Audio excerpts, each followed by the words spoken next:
Shadow work. Shadow work is a psychotherapy that focuses on the hidden aspects of our psyche, such as feelings of trauma, resentment, and all the things that we keep hidden from other people, but mostly things that we keep hidden from ourselves. This was developed by psychoanalyst Carl Jung. The reason this is even possible is because we are a multitude of different things. Think of it as different aspects to our personality. Carl Jung establishes different aspects of ourselves as archetypal figures or archetypes. Archetypes are different energies we present within ourselves. The archetypes are also very much used in literature and writing and can be used to actually start off a character. You can start off with one aspect or two aspects of the different archetypes, and you can build the character's world around this thing, or the character's personality around this archetype.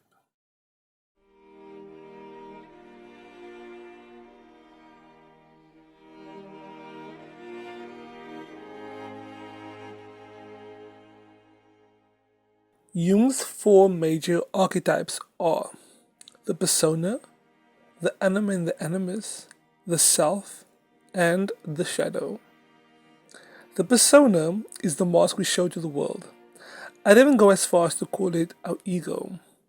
The persona is something we use to not just hide from the world but to fit in with society.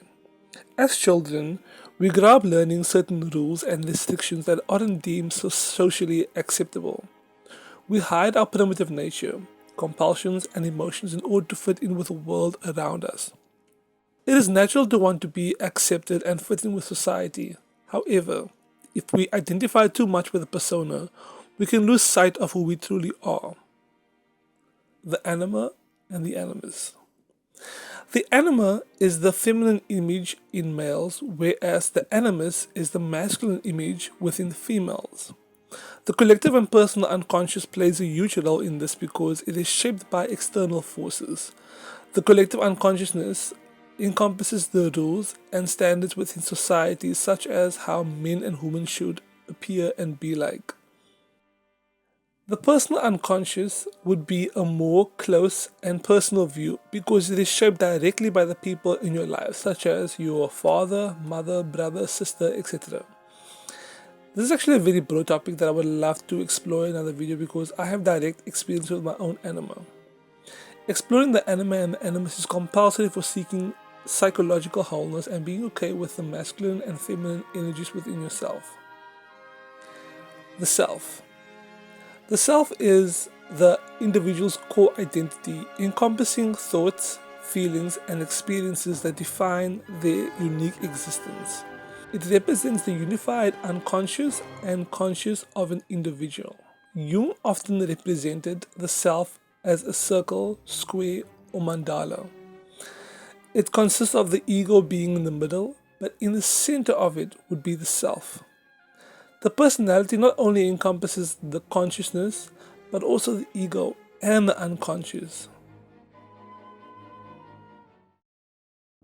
Then you get the shadow, which are the repressed parts of humans.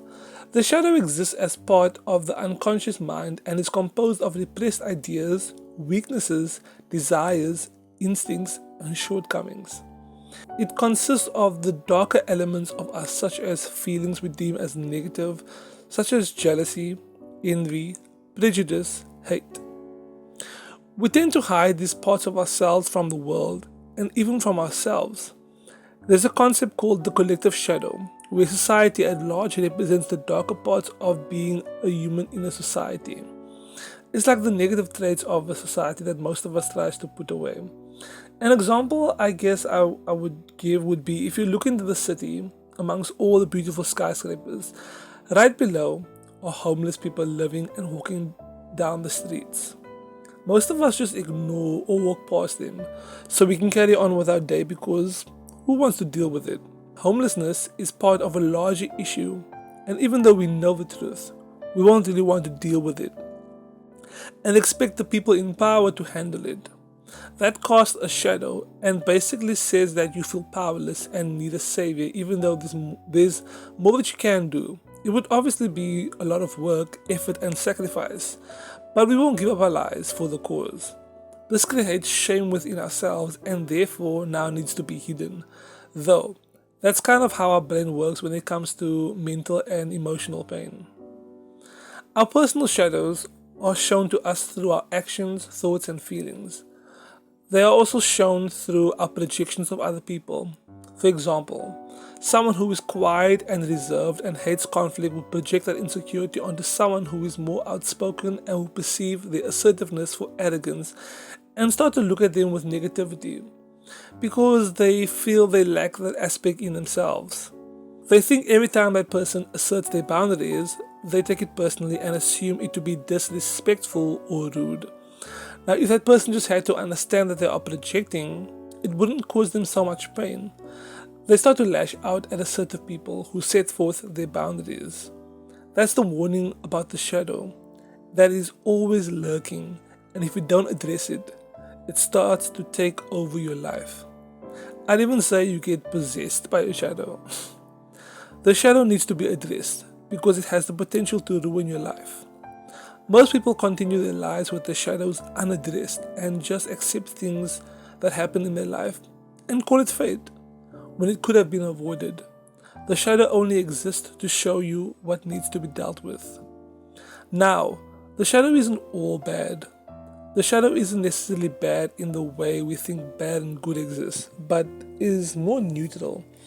We associate it with something negative because we fear. The shadow has treasures within, such as talents, ideas, goals, creativity, and untapped potential.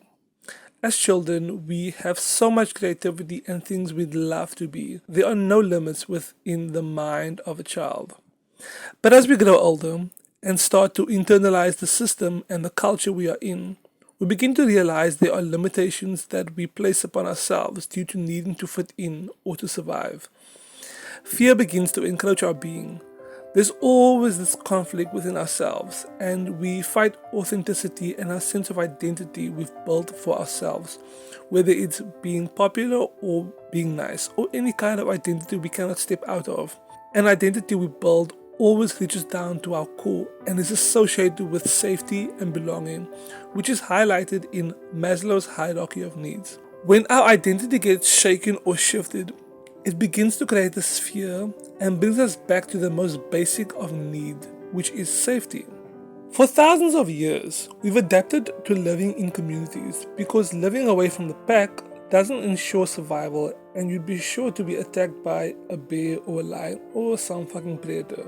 There are so many things we stuff away about ourselves within ourselves so we can fit in and not be seen. But it takes courage to overcome that.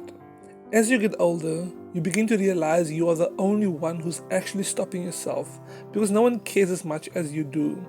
You are the only one who can stop yourself. My own experience with the shadow began with acceptance.